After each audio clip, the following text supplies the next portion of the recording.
Olá, sejam muito bem-vindos a mais um podcast Segredos de Justiça, onde o mundo jurídico vira resenha. E antes da gente começar, sempre lembrando o nosso parceiro, a OCB do Espírito Santo, que conecta histórias através das cooperativas. Nosso convidado de hoje, vou até ler aqui, assim, é um jovem advogado criminalista, tem pouquíssimo tempo de formado. E é verdade, e já acumula histórias para contar, né?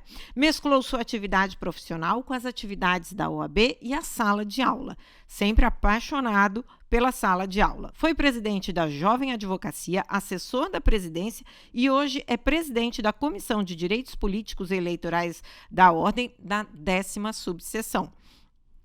E hoje recebo aqui, com muita honra, o nosso colega Leonardo Rosa Toneto. Seja muito bem-vindo, Muito Leonardo. Obrigado, doutora Carla. É uma satisfação estar aqui, né, nessa mesa que já passou tantos nomes a qual eu admiro.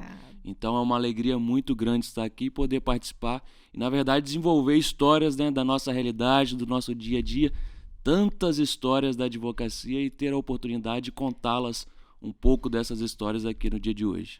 Que bacana. Uma coisa me chamou a atenção. A escolha pela advocacia criminal. Eu sei que na faculdade a gente se apaixona, né, por todas as histórias do direito penal e tudo mais. Foi isso que aconteceu? Ou tem alguma história que te marcou mais e te levou a escolher o direito criminal? Carla, é uma pergunta muito frequente, na verdade, essa, porque eu sempre quis ser advogado, né? A partir do momento que eu me entendia por gente e me entendia no mundo, a minha figura do mundo, eu sempre quis ser advogado, quis entrar na faculdade de Direito. Eu lembro que no primeiro dia de aula, né, eu faço isso com meus alunos, eu pergunto quem quer ser o quê, né? E era eu e um outro colega que responderam que queriam ser advogados, outros, uma gama muito grande de concurso público, né? E eu falava que eu queria ser advogado e advogado criminalista. A defesa, em verdade, ela sempre me despertou muito interesse. Então eu sabia qual era o meu lugar, eu queria estar ali na defesa, não me satisfazia outra perspectiva, era na defesa que era o meu lugar e era na defesa que eu queria estar. Mas assim, não teve nenhuma história assim que te marcou? Você lembra que você queria defender desde sempre os direitos de alguém? Exatamente, assim, eu me recordo que na época dos estágios, algumas histórias evidentemente me marcaram, né, de situações e que a dúvida sempre ela me pairava, né? Então, a partir daquelas situações, né, o questionamento me fazia entender que eu precisava estar naquele local até para me importar diante disso. Então, assim, foram diversos acontecimentos, nenhum marco específico nessa situação, mas era algo de sentir mesmo, né? Falo que foi não fui eu que escolhi, né? Mas foi uma escolha que a vida recaiu sobre mim. E na época de faculdade você sempre quis mesclar, né, a prática com a teoria, né? Então você sempre fez muito estágio. Sim, sempre desde o início muito estágio. Eu lembro que na primeira semana de graduação já estava no estágio e, na verdade... Em escritório? Não, comecei no Tribunal de Justiça, né, no cartório criminal, lá em Marataízes. E aí eu tentei nesses 5 anos passar em todos os ambientes. Então, desde Tribunal, Defensoria Pública, Ministério Público, Prefeitura, Procuradoria, todos os ambientes a qual tinha oportunidade, eu passava no sentido de acumular conhecimento, né? E a docência, na verdade, ela foi uma surpresa. Concomitante ao direito, eu comecei a fazer letras. Eu queria história, na verdade, mas na época não abriu história. E aí tinha a licenciatura que abriu era letras, eu disse, vou fazer letras, né? Não consegui tocar os 2 cursos ao mesmo tempo, mas aquilo me despertou uma chama, né, de ensinar e de poder levar esse conhecimento adiante, né? E aí foi a partir daí que eu me envolvi, né, a partir da faculdade, com o desenvolvimento teórico, acadêmico, comecei ali caminhar, né, começar a pegar os primeiros entendimentos e a partir dali, já no final da graduação, já fiz processo seletivo de mestrado e eu ingressei. E a docência também foi uma surpresa, né? Olha que bacana. E você, dessa época, ainda em estágios, no tribunal, Ministério Público, Defensoria também? Defensoria também. Você lembra das histórias assim que te marcaram, os Muitas casos? histórias, Então Carla, compartilha eu lembro aqui da conosco. Defensoria Pública. A Defensoria Pública, né, um órgão que eu tenho muito respeito, muita consideração, Sem né? dúvida. E Ali tem de tudo. de tudo. Ali E é um nós laboratório enorme, é né? verdadeira faculdade. Eu costumo falar com meus alunos, se tiverem oportunidade, estagiam na Defensoria Pública, né? Porque ali é uma faculdade que você aprende a lidar com tudo. E nós trabalhávamos no núcleo, era um núcleo único, né? Todas as demandas de tudo que acontecia, né? E eu lembro que interior, né? Você sabe como que é, né? A gente Sim. recebe cajá, laranja, ovos cozidos. Recebeu muito, assim. E teve uma situação muito típica, né? A gente acaba uma relação próxima ali com os assistidos, né? E uma senhora me perguntou num dia lá se eu gostava de frango, né? Frango caipira, que ela tinha frango. Eu, não, sim, gosto muito e tal. Ela, tá, vou trazer um pra você. Eu, não precisa incomodar. Aí no dia ela chega na defensoria, nós abrimos às 8 da manhã. Era cerca de 8h20 ali, logo no início dos atendimentos. O segurança, o núcleo da defensoria lá em Marataízes, ele funciona no fórum. Né, na dependência do fórum. E aí o segurança me chamou, olha, a senhora quer falar com você e tudo mais. Eu fui até, né, achei que era alguma situação urgente, né. Ela trouxe o frango, mas trouxe o frango vivo. E aí eu falei, mas senhora, eu não tenho a mínima condição assim, né? Eu fico grato pela consideração e pelo carinho, mas eu não sei nem como me portar aqui diante dessa situação. Então, assim, interior era muito disso, né? A gente recebia de tudo, era um carinho muito próximo, na verdade era uma consideração muito grande, mas essa situação realmente foi muito engraçada e muito peculiar. Além disso, conta mais pra gente. Diversas situações. Eu lembro uma situação de 2 assistidos, na verdade, que foram fazer um divórcio consensual, né, na defensoria de manhã. E a gente sempre, né, nos métodos ali de mediação, a gente realmente pergunta, claro, né, o que pode ser feito, se realmente tem conciliação, e eles totalmente, né, irreversíveis ao consenso, né, queremos divorciar. E aí a gente lavrou lá o termo, colhemos as assinaturas deles. E aí eu lembro que nesse dia era uma véspera de feriado, né? E aí eu fui, passou o dia, à noite eu estava na rodoviária ia fazer uma viagem para o Rio e para pegar o ônibus para ir para o Rio de Janeiro. Eu tô na rodoviária e quando eu olho pro lado, casal aos beijos, né? Aí eles me viram assim, ficaram todos sem graças, mas assim, né? Durante o dia totalmente irreversíveis a situação e à noite, né? Um consenso. Que bom, né? Que reataram, né? Que conseguiram reatar. Depois eu não consegui acompanhar de fato o caso, mas eu espero que estejam juntos até hoje. Mas imagino que assim, tanto Defensoria quanto Ministério Público, né? A gente deve tem casos inusitados, né? Brigas de vizinhos, brigas de irmãos, não passou por nenhuma situação assim que te marcou, não? Sim, briga de família, elas são correntes, né? Eu lembro de uma situação de vizinho que pegava, né, as fezes do animal e jogava pro outro lado do vizinho, né? E a gente vê como as demandas elas surgem, né? E acho interessante, Carla, a gente muito fala, né, da morosidade do judiciário, mas eu acho que o advogado é o primeiro juiz da causa, né? Então, em certas situações, olha a circunstância que a demanda chega ao poder judiciário, né? Por conta de uma briga ali, e aí você está insatisfeito com o seu vizinho, você vai pegar as fezes do seu animal e vai jogar pro outro lado do vizinho. Então, era assim, diversas situações. No interior acontece muita coisa. Acontece fala o que a melhor escolha é o interior, né? Eu conversava esses dias com um juiz, ele falou que trabalhar no interior foi, assim, a ascensão de vida dele. Porque no interior ele, de fato, conseguiu ver tudo ali em relação ao direito, em relação aos casos. A gente pega das pequenas situações envolvendo família até as controvérsias em relação a parentes, amigos, enfim. Olha que bacana. Quantos mil habitantes, sabe, em Marataízes? Marataízes, 35 mil habitantes, cerca de 35 mil habitantes. Então, realmente, assim, a sua experiência, você viu de tudo ali. De tudo, de tudo. Que bacana, que bacana. E dentro da sua área, como é que você chegou na OAB? Porque você me falou que você tem 3 anos de formado. Sim. né? Então, assim, toda essa experiência, você passou muita coisa ainda na época da faculdade, como estagiário, né?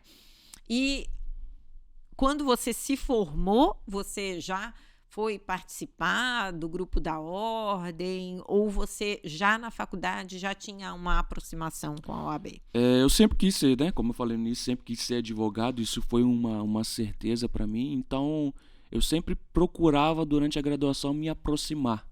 Às vezes de forma bem tímida, né? Nos primeiros eventos, eu lembro que tinha um evento na subseção, palestras, e geralmente só advogados, né? Nenhum estudante, né? Por mais que não haja, os estudantes, eles não têm esse costume de frequentar os eventos da ordem, né? Que eu acho, na verdade, um grande erro, né? Deveria ser o contrário. Mas eu sempre, né, estava lá nos eventos, nas reuniões, e aí fui me aproximando, e as pessoas acabavam notando a sua presença lá, né? Eu acho que isso que é fundamental também. As pessoas vão notando sua participação, sua presença, seu empenho. Então foi uma transição, na verdade, muito que automática, né? Eu peguei minha ordem e acho que um mês depois, cerca de 30 dias depois, eu fui convidado pelo presidente lá da subseção a assumir a presidência da Jovem Advocacia. E não foi algo que muitos acreditam, né? Algo, né? Você não está caindo de paraquedas ali, né? Mas você constrói uma história a partir disso e aí você consegue ali. E foi um desenvolvimento muito interessante naquele período, porque eu acho que o nosso compromisso, Carla, enquanto advogados, nós assumimos um compromisso com as nossas causas, com os nossos constituintes. Claro. Nós assumimos um compromisso com a sociedade, mas nós precisamos também assumir um compromisso institucional, né? Eu vejo muitos advogados muito afastados da ordem, né? Eu acho que a gente tem esse compromisso com a ordem, né? Um trabalho que é voluntário, é importante ressaltar isso, mas que a gente precisa fazer frente, precisa de alguma forma contribuir. E como é que essa história de, assim, em tão pouco tempo você já teve as prerrogativas violadas? Que história é essa? Criminalista, assim, criminalista e prerrogativas, né?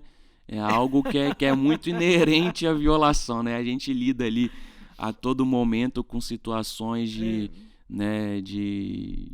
muito urgentes, né, de pedido de liberdade, os ânimos ali estão acalorados, flagrantes em relação à madrugada. Então foi uma situação em um flagrante criminal que realmente aí eu precisei, tudo no diálogo a gente tenta intervir, né, mas quando é necessário, teve acionamento da OAB para que essas prerrogativas fossem reestabelecidas. É interessante falar no criminal, até me lembrei de um caso de, né, a gente está em presídio, advogado criminalista está em presídio quase sempre, né? Eu lembro de uma situação que eu fiquei preso no presídio, né? Tive essa sensação de... Em Cachoeiro de Itapemirim, os presídios de Cachoeiro de Itapemirim são de portas automáticas, né? Então você chega na triagem, faz a recepção, entra no parlatório, né, para esperar os seus clientes. E tá bom, entrei, né? Tô ali no parlatório esperando, aguardando os meus clientes. E passa 10, 15 minutos, 20 minutos, nada dos meus clientes chegarem no parlatório. E aí eu tento puxar a porta para sair e nada.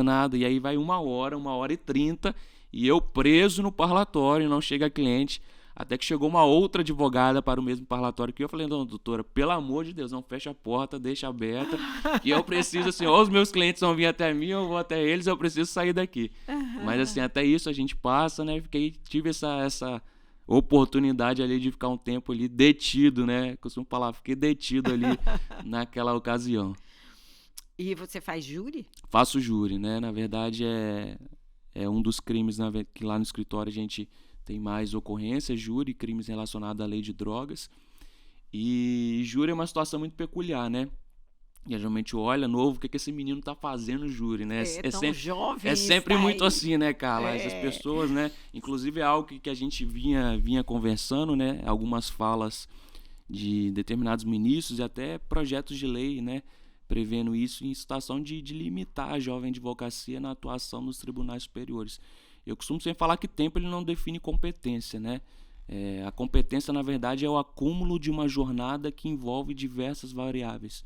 Conhecimento técnico, prática, sem dúvida alguma, mas muitas variáveis, né? E o conhecimento ele não se sobressai somente na prática profissional, né? São 5 anos de faculdade, a intensidade que esses 5 anos são vividos, eles vão, na verdade, trazer os frutos para a sua prática profissional. Mas eu lembro de uma situação muito peculiar, que foi um júri que eu fui fazer, um júri de grande repercussão numa comarca do interior também. E eram ali 6 acusados. E eu fui nomeado dativo 1 semana antes desse júri. Um processo gigante. E eu lembro que a assessoria me ligou quase no desespero, falando assim, doutor, seu nome está aqui na lista, eu estou te ligando quase pedindo pelo amor de Deus, porque advogado nenhum quer aceitar para fazer esse júri. E era a representação de 2 acusados ali, uma mãe e um filho. E aí eu, sem saber o caso, eu falei, não, eu aceito, vou aí tal dia tirar cópias, não queria saber, eu queria fazer júri. Jovem tem esse empenho, né? Quer ali trabalhar, independente da situação. E aí eu fui fazer esse júri, eu lembro que eu cheguei no dia, primeira vez na comarca, e a magistrada me chamou de forma muito elegante, né? Depois eu entendi a preocupação dela, não vi isso como ofensivo, mas ela me chamou no canto, doutor, o senhor está preparado para fazer esse júri? Eu acho que a imagem ela assusta um pouco, né? Às vezes a pessoa vê a gente novo assim, assusta um pouco. Eu, não, doutor, estou preparado e tudo mais. Aí depois, no final do plenário, né? A gente foi um júri que ocorreu durante 18 horas consecutivas, nós só paramos para comer. E os acusados foram absolvidos por ausência de materialidade, né? Naquela oportunidade eu tive, na verdade, me surpresei a utilizar uma analogia do júri de Sócrates, naquele caso, e nós fizemos uma analogia que fez sentido aos jurados, né? Aquele processo, e aqueles acusados eles foram absolvidos, né? A história fez sentido. E aí foi muito legal que a gente tem um feedback depois dos serventuários, né? Da própria magistrada em relação ao serviço e a definir, né? Que tempo de ordem, que ser jovem, ele não é definição de competência. E inclusive isso, Carla, eu sinto isso muito na sala de aula também, né? Comecei a dar aula muito novo, formei e logo estava na sala de aula. Foi uma surpresa também, eu não esperava, né? Foram processos seletivos que surgiram no decorrer da caminhada e eu, diante da oportunidade, me propus a fazê-los. E aí comecei a dar aula. Em uma certa situação, nós chegando numa faculdade nova, eu estava na sala dos professores e aí chegou um professor de um outro curso, olha, aqui, colega, é um ambiente restrito, né, aos profissionais, aos professores, né? E eu, não, mas eu também sou professor, então acho que a imagem, ela acaba, a gente tem essa cultura, né, da imagem, né, da seriedade, o advogado traz muito isso, né, que advogado é aquele senhor de óculos, de terno, eu até fico de óculos, né, para tentar me sentir mais velho, mas é muito disso, né, são situações que envolvem, né, a própria aparência física, a própria aparência de estrutura, mas a gente vem rompendo isso a cada dia e mostrando, né, na verdade, esse potencial que a jovem advocacia tem tido nos últimos anos. Mas dizem que usar óculos dá a impressão de intelectualidade. Né? O meu, no caso, é a visão mesmo. Se eu tirar, já era. Eu não enxergo nada. Mas você sabe, sim, diferente de você, eu fiz duas faculdades, fiz as duas ao mesmo tempo. E antes de me formar em Direito, eu terminei a faculdade anterior, um ano antes, e me convidaram para dar aula naquela faculdade que eu havia me formado. E é bem isso que você falou. A gente entra em sala de aula, era uma faculdade noturna, né? Um curso noturno, um curso onde muitas pessoas eram muito mais velhos do que eu, né? E eu fico me questionando como essas pessoas vão prestar atenção e eu que sou mais novo, né? Mas a imagem faz a diferença. Né? A imagem, a postura, isso faz a diferença. Então, são coisas que a gente vai realmente aprendendo. Né? Mas voltando ao júri, que você faz júri, imagino que não foi o único que você tenha feito.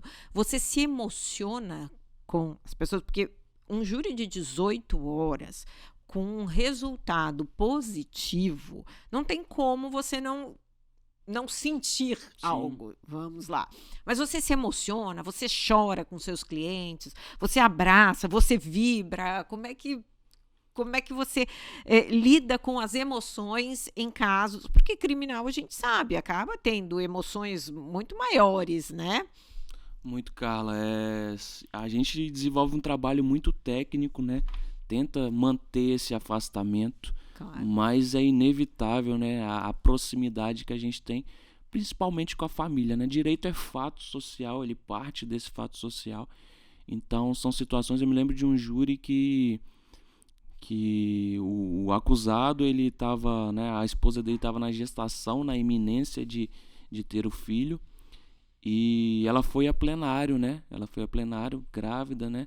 E é uma situação um crime muito chocante, um processo com a investigação muito ruim. Ele foi, ao final, absolvido. Mas eu, na hora que fui cumprimentar, eu sempre faço essa questão de cumprimentar a família, porque é a família que tem confia a nós, antes de tudo, esse Mas papel. o réu era ele. Era réu. O papel antes da defesa, E ela né? era... Ela era a esposa dele, né? Que Tá. estava em plenário, né? Ali Aham. acompanhando. E aí, na hora que eu fui fazer menção a ela, né? Ao filho dele, aí eu me emocionei, né? Porque você vê aquela criança, aquela família, e devolver um pai ao seu seio familiar é algo que dinheiro nenhum paga, né? Tempo nenhum de profissão ele consegue mensurar o que é isso, né? Uma certa situação também, um júri que eu fiz, de que ouviam diversas ofensas à banca da advocacia, não só a mim, mas a outros colegas na cidade. Foi um crime realmente muito chocante, e que no Facebook, em dias anteriores, havia ameaças expressas aos advogados que iriam compor aquela defesa. E aí a gente foi, eu lembro que eu lancei mão de um texto de Carnelucci, né, que ele vai falar da advocacia.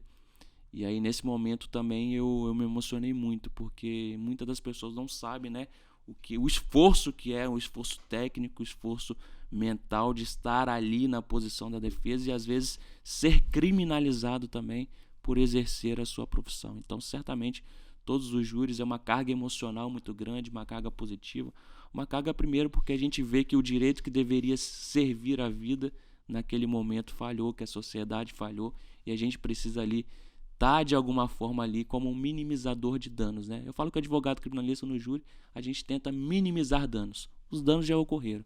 O que a gente faz ali é um balanço para tentar minimizar esses danos. Perfeito, muito bem colocado. Agora vamos voltar ao que você falou. Você já foi muitas vezes ameaçado por conta da defesa Não do réu? fui, essa situação foi uma situação muito, muito típica, Carla. Eu fui questionado até sobre isso. A gente conversava esses dias atrás, uma aluna veio me perguntar sobre questão de arma, posse de arma, né? Se eu me sentia, não tenho, né, nenhum tipo de posse. E ela me perguntou se eu não me sentia, né, na situação de querer ter. E eu falo que sempre todas as minhas relações com os meus clientes são muito francas, e eu acho que a gente precisa ser isso, ser ético, ter uma relação muito franca. Então eu nunca tive temor por qualquer relação com nenhum cliente. Esse júri foram ameaças no sentido da família da vítima, mas que foram destinadas à bancada de defesa, né? E ali é um trabalho nosso também ali em plenário. Eu tentei fazer isso e explicar para a vítima ali, para a família da vítima, que nós estamos exercendo um trabalho técnico, né? Claro, que ali o claro. nosso lugar é um lugar de trabalho. Mas eu digo assim, normalmente a ameaça não é exatamente do seu cliente, mas da sociedade em si, Sim. né? Isso eu imagino que você também já deve, como nesse caso, já deve ter tido algumas outras vezes Já, ou não? redes sociais acaba na iminência dos júris ocorrendo, na porta do plenário do júri, né? Eu sempre Aquelas manifestações. A gente tem que ter esse cuidado, aquela... né? Nunca parar o carro ali nas proximidades do fórum, ou eu tento pedir para alguém me levar, né? Porque a gente nunca sabe, né? Tem que se precaver, a gente tem que ter essa precaução, né? Então eu sempre assim, tento chegar um dia antes na comarca, né? Entender a dinâmica ali, parar o carro, quando eu vou sozinho, parar um carro um pouco longe, né? Saber a hora que você vai sair, saber a hora que você vai entrar. Às vezes tentar conversar ali com a serventia do juiz para entrar pelos fundos do fórum, né? Já chegou diversos júris que como você entra, né? Com a bancada de defesa, você chega cheio de papel, cheio de livro, e tá ali naquela frente, aquela manifestação, família com camisa, e você ali é demonizado na frente, né? Então, a gente precisa ter esse cuidado preliminar, né? A todas essas situações. E como que você lida com imprensa em casos assim de grande repercussão? Porque a imprensa chega. Sim, a gente sempre tenta esclarecer a técnica, né? O papel de fornecer a imprensa é fornecer o papel técnico que se presta em relação àquele caso, e então a gente sempre é muito franco no que nos cabe, no que a autodefesa do cliente. No processo penal é importante ressaltar isso. O cliente, o acusado, ele exerce sobre ele uma autodefesa, e o advogado ele trabalha com uma defesa técnica a partir disso.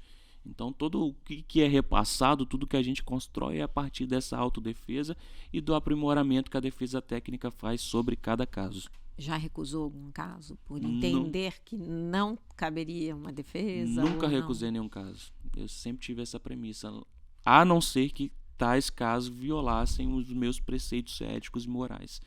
Fora isso, por questões de crime, de gravidade de crime, eu não recuso casos. Evita o pré-julgamento, inclusive. Exatamente, né? Se for por questões éticas, aí se infringir por questões éticas, aí obviamente é o meu papel negá-las, mas por questões de complexidade de crime ou de gravidade, eu acho que o meu papel é ser advogado criminalista, independente do caso, independente do cliente, independente da complexidade. Bacana. Enquanto presidente da Jovem Advocacia, já socorreu muito jovem advogado com violação de prerrogativas? Muitos, com violação de prerrogativas e com situações que eu acho que a OAB tem um papel, né, de fornecer esses advogados. E aí tá o erro, Carla, eu costumo dizer, do advogado esperar pegar a OAB para ingressar no mercado de trabalho efetivamente, para começar, né, se desenvolver profissionalmente. Então a gente lida com muitos colegas que pegam a ordem e aí se sentem totalmente perdidos no âmbito prático, né? Então a OAB, a Jovem Advocacia, a comissão tem esse papel ali de ser aquela mãe acolhedora no início, né, de segurar a mão e falar, a gente está junto, isso aqui é desse jeito, né, e de fornecer o conhecimento jurídico. Acho que esse é importante, né, a qualificação do jovem advogado para que ele se sinta seguro em demandar em juízo com aquele profissional que tenha 10, 15, 20 anos e que chegue numa bancada de audiência, num processo, num litígio e que não exista ali a diferença de tempo, se é jovem, se não é, todos são advogados, né? Mas para isso a gente precisa ir do aprimoramento técnico a cada dia e era isso que era a nossa missão ao tempo ali fornecer. Inclusive, da onde veio o lema, o lugar da Jovem Advocacia, onde ela quiser. Exatamente, né? E a gente tem sofrido esse questionamento, né, a partir dessas falas, inclusive tentativas de limitação da Jovem Advocacia nos tribunais superiores, né? E a gente vê que são situações totalmente desarrazoadas, né? Que o tempo de carreira ele não é condição de termômetro de medir a competência do advogado ou da advogada. O que define isso é a qualificação técnica, a qualificação profissional e principalmente, Carla, comprometimento. A Jovem Advocacia hoje é ousada? Por ter redes sociais, por ter, né, toda a tecnologia nas mãos? Eu acho que a gente vive um novo tempo, né? Que as situações, os seus clientes, os seus iminentes clientes, eles estão nas redes sociais. Nós somos ousados ao tempo que nós vivemos uma nova era e precisamos nos utilizar disso a fim de criar ali uma equação, né? Uma equidade, vamos dizer assim, uma igualdade com profissionais que já estão há anos no mercado.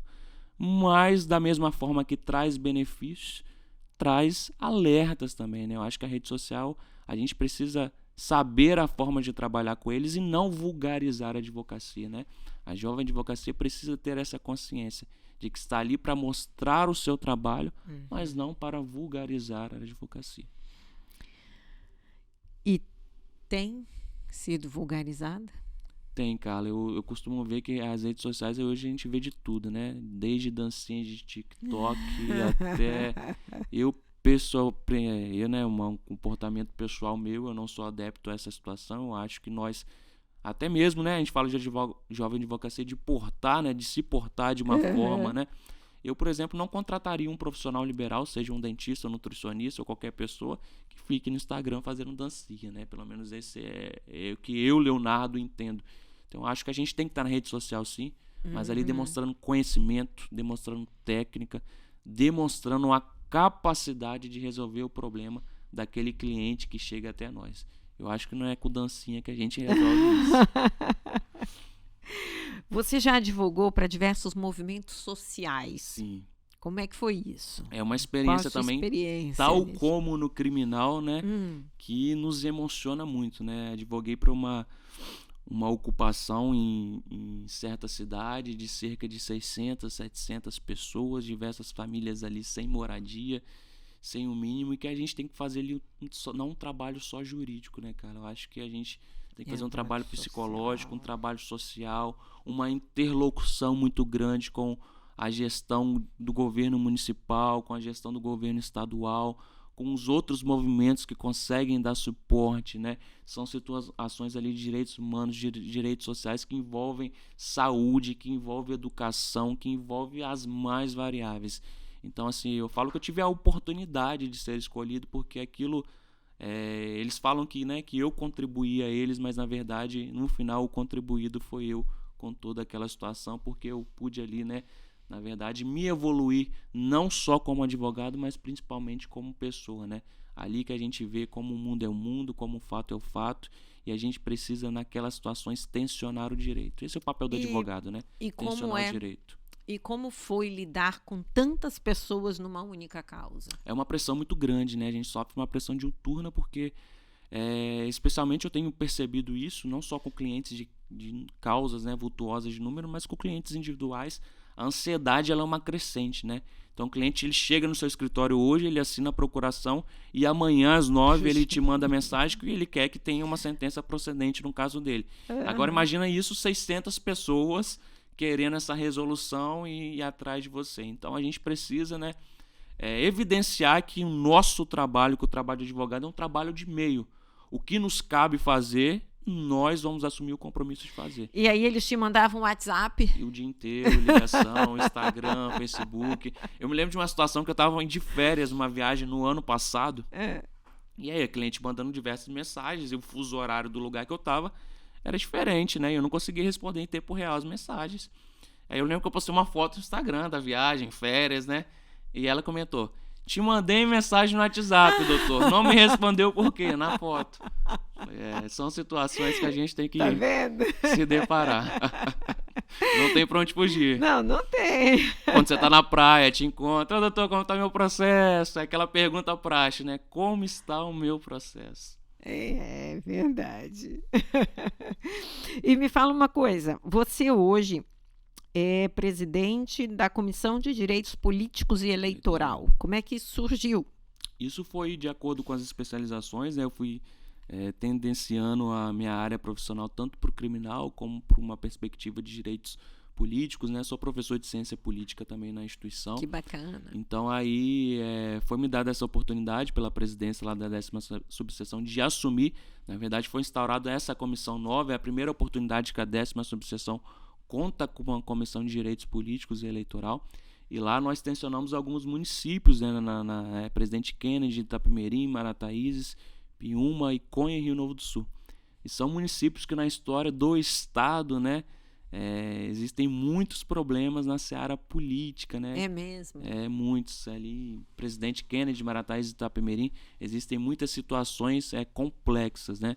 Então, nosso intuito ali é de institucional, né, de missão da OAB, de fornecer ali aquela base de fiscalização, de aparato técnico, seja para pretensos candidatos, seja para a própria advocacia conseguir ali lidar com aquelas demandas e com aquelas complexidades. Então, essa tem sido a nossa missão. Num primeiro momento, fornecer conhecimento técnico aos nossos colegas advogados, para que todos ali, os eventuais colegas que queiram estar na área, sejam capazes de lidar com aquelas demandas.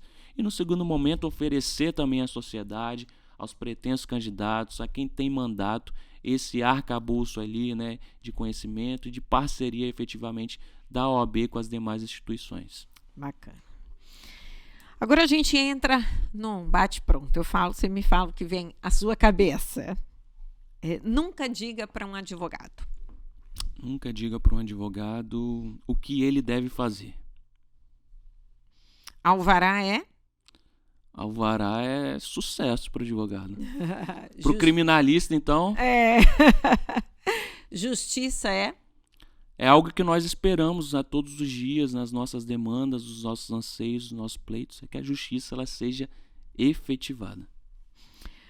O que você gostaria que te falassem se você estivesse começando hoje? Estude mais, se aprimore. O mercado é grande, mas o sol nasceu para todo mundo e cada um tem o seu devido lugar e principalmente o seu propósito. O que mais te irrita num processo? O que me irrita no processo é o jogo de vaidade dos atores processuais. Muito boa essa, viu? O que diria para quem acha que advogado tem vida fácil? Vamos ficar uma semana lá no meu escritório que você vai ver que a vida não é nada fácil, principalmente quando às 6 da manhã já tem mensagem de cliente perguntando como está meu processo. Nunca comece uma sustentação oral com um bom dia, boa tarde. Eu acho que os cumprimentos eles precisam ser ali direcionados àquela pessoa, diretamente ao magistrado, ao desembargador, sem muito termo prolixo ali, mas diretamente no ponto a qual você tem que tocar. Processo físico ou eletrônico? Processo eletrônico, certamente. Audiência presencial ou virtual? Presencial. Ainda mais no criminal, presencial, né? Certamente. Se não fosse advogado, seria? Professor. Mas já é. Mas não tem outra. Seria defensor público. Defensor público. Leonardo, que não deixa de ser um grande advogado, né? Exatamente. Leonardo, muito obrigada pela sua presença. Foi um bate-papo muito bacana. Obrigado por compartilhar essas histórias conosco. Eu que agradeço, Carla. É uma satisfação, como eu falei no início, estar aqui diante de você, dessa mesa que passaram nomes que eu muito admiro, assim como a sua pessoa, e de levar esse projeto adiante, né? A técnica, o direito não é só a técnica, mas os direitos são casos, o direito, eu falo muito com os alunos, são fatos sociais, e a gente precisa, né, desses momentos para mostrar à sociedade que o advogado, que a advocacia, que os profissionais como um todo do direito são muito mais que técnica, que leis, são gente como qualquer outra pessoa, e essa oportunidade aqui foi muito valiosa, e eu te agradeço muito, Carla. Muito obrigado. Bacana. E para vocês, não esqueçam de curtir, compartilhar, se inscrever em nosso canal e aqui colocar, se você tem uma boa história, comenta aqui, quem sabe você aparece aqui também. Até a próxima!